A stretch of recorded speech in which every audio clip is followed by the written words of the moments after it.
Hello and welcome back to Beyond 50. In today's video, we're diving into day 2 of our Beijing adventure. On day 1, we hit some of the biggest highlights, the Great Wall of China, Tiananmen Square, and the Forbidden City. And if you missed that, go back, check out that video. It's great. I'll include a link to it at the end of this video if you don't want to watch it then.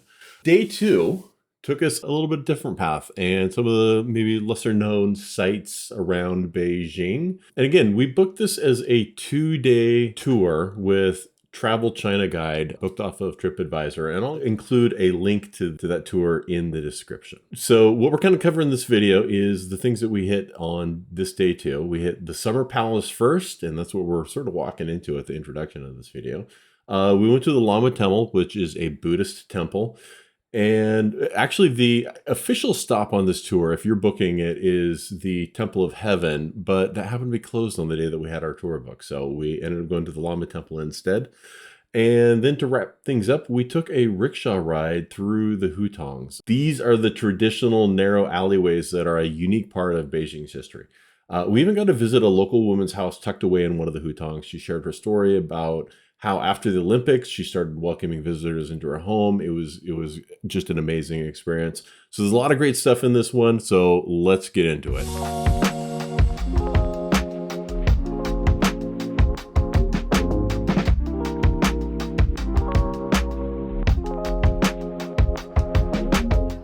So this first part of the video, we're here at the Summer Palace, and honestly, I think this might have been my favorite location that we visited in Beijing. The Summer Palace was a retreat for the Qing emperors, especially during the hot summer months. It's a massive imperial garden located about 15 kilometers from central Beijing, where Frank and I were staying on this trip. And it was originally built in the 1700s, though a lot of what is here today that we're walking through was built in the late 1800s after the palace was damaged during the Second Opium War. This palace was kind of like the emperor's getaway. When he wasn't handling official duties in the Forbidden City, he'd come out here to work and unwind. Think of it as the imperial version of Camp David or Kennebunkport, a peaceful escape from the formality of the court. But while it's sometimes called ancient, it's from the Qing Dynasty, so it's really only a few hundred years old. What really stood out to me, though, was the landscape. Unlike the Forbidden City, that was a lot of stone and very structured,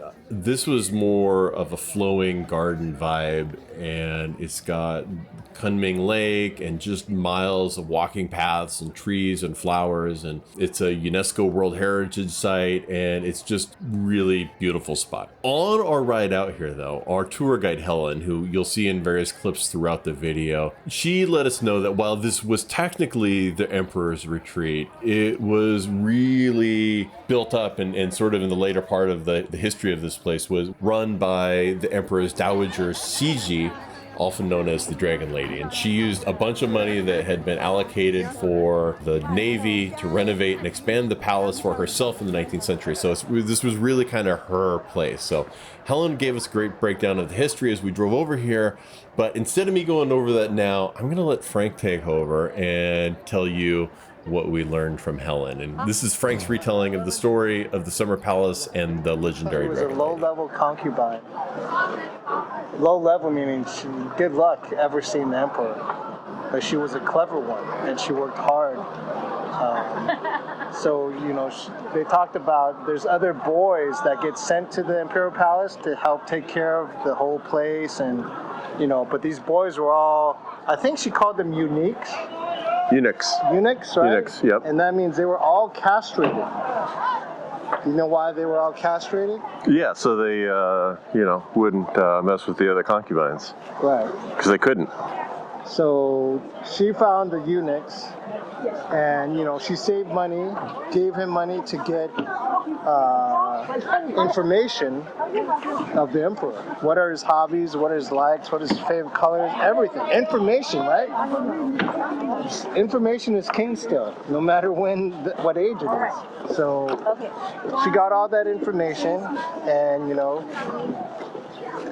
she would time and schedule when she would see the emperor. her. She'd watch him out, scope him out, and then finally she got a chance to talk to him. And she built a great rapport because she had a lot of information on him. And after many attempts, the emperor found her to be very pleasing and attractive, and they went from there.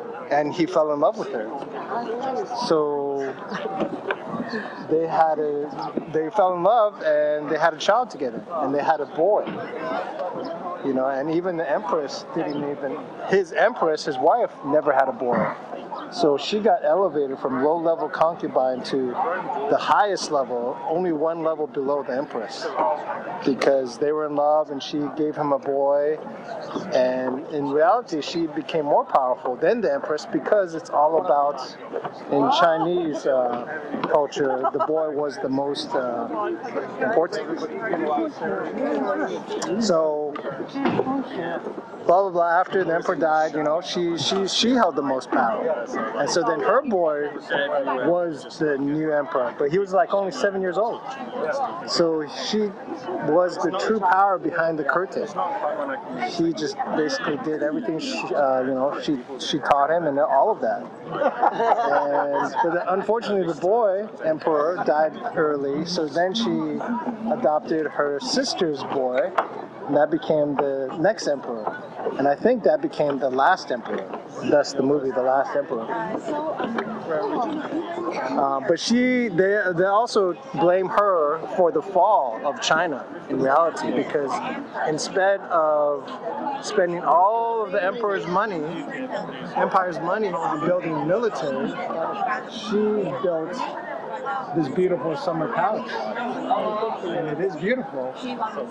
However, there was no military. Thus, that's one of the big reasons why the colonizers and the enemies were able to come in so easily and take over.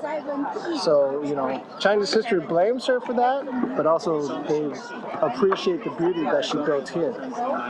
And she's one of the most famous concubines ever. The rest of the time at the Summer Palace, we just kind of walked around and explored the grounds. There was a few things I want to call out, though. One is the long corridor. This is this very long corridor that somehow I didn't get much footage of. You can see it's sort of on the right-hand side of this photo that I took. I think maybe I was absorbed with taking pictures of these pink flowers that were all in bloom when we happened to be there. And this is the one little bit of video that I shot in it, but it's almost a half-mile long. It's the longest painted corridor in the world, and it's just got all of these intricate scenes of historical events and landscapes and birds and flowers and mythological scenes along the entire length of it, and it was really a cool little walk through area. And then the other thing was this fake boat on the lake, which is it's a stone boat. It's not really a boat, but it looks like a boat, which was just kind of funny. But I really like the Summer Palace. I like walking through it. I like the history of it that Frank explained earlier. It's a fascinating place, and I just thought it was very beautiful. The Lama Temple? Excited? Yeah. What do you know about Buddhism? You're going to tell me everything. Tell us what you know about Buddhism.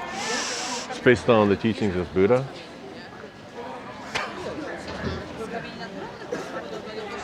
Whereas Buddhism is all about looking at yourself and self-reflection and not depending on others. Okay. And going within yourself. And that's why I think it's the best. That was just a brief primer from Frank on Buddhism as we walk into the Lama Temple in Beijing. A couple of years ago, I visited Europe and stopped at some of the major historical churches in London and Prague.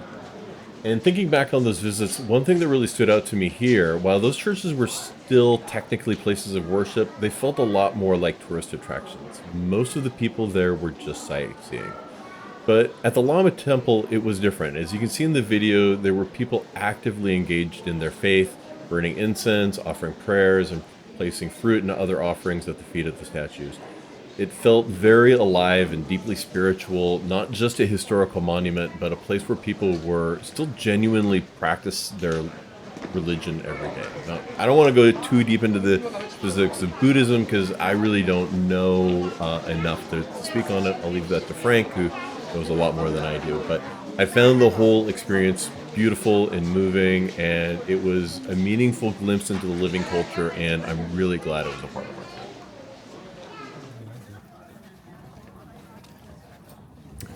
Our next stop for the day was Beihai Park, a large historic city park located along the edge of a lake in central Beijing. One thing that really stood out to me, similar to what I'd noticed during our visit to Seoul, was the number of people dressed in traditional clothing. This park is especially popular for photography, and as we walked through, we saw tons of visitors who had rented Qing Dynasty style costumes, strolling around and posing for pictures. It was a great scene. All of the people just made the park more colorful, and it, taking great photos along the scenic backdrop of the lake. Interestingly, Beihai Park actually had signs posted banning professional photographers, which shows just how popular this trend is in China or in this area. And you'll see in the next part of our trip, especially in Xi'an, that there are people that are really making a living just taking professional portraits of visitors dressed in traditional clothing. We saw a little bit of it later on this same day near the bell tower after our rickshaw ride. But this is really the first spot where we saw it kind of in full swing, and people really embracing the historical fashion for the sake of capturing pictures. It was fun to see, and definitely just kind of added a little something extra to the atmosphere of the park. And like I said, though, in Xi'an, we see a whole nother level of this, and that'll be coming out in the next video that I post in a couple of days. It's cool. Cool doing this too. This is cool. We got so many experiences, cool. man. They've got these in Seattle. I've never been on one, ever. Have you been on one of these?